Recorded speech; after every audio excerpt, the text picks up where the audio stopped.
শুরুতেই ঈশ্বরকে ধন্যবাদ জানাই এবং আজকে যারা এখানে উপস্থিত জ্যেষ্ঠ সদৃয় ভাজন ভাই ও বোনেরা ও বন্ধুগণ, আপনাদেরকে আন্তরিক শুভেচ্ছা জানাই। প্রাসঙ্গিক স্বর্গীয় পহিলি দ্রংকে স্মরণ রেখে এবং তার স্মৃতির প্রতি আন্তরিক নিবেদন জানাচ্ছি। আজকে এই স্মরণ সভায়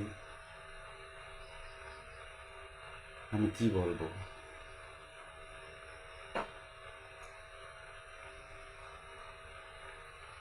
সাধারণত প্রাকৃতিক নিয়ম অনুসারে স্বামী হিসাবে আমারই চলে যাওয়ার কথা,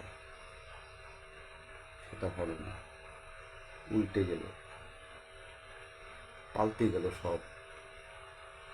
তাই তো আজকে আপনাদের সকলের সামনে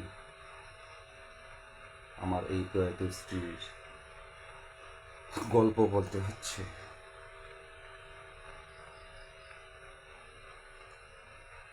এই স্মরণ সভা মানুষকে কাঁদায়, স্মৃতিকে জাগিয়ে তোলে।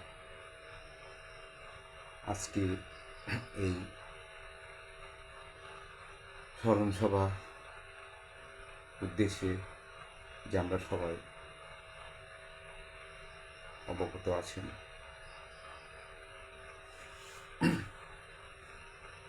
সেটা হলো আমার স্ত্রী 2023 সাল থেকে মরণ সন্ধিক্ষণ একটা ভিজিটে বলেছিল।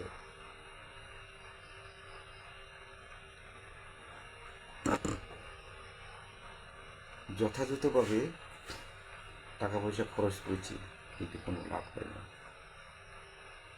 কষ্ট কমে না, কষ্ট বেড়েই চলেছে। এদিকে রোগের কষ্ট, মানসিক কষ্ট, সব কিছু এক মিলিয়ে তাকে আঁকড়ে ধরেছে। 2025 সাল তার জন্য নিরূপিত একটা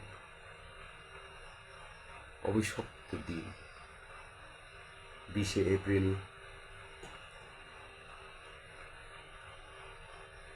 12:15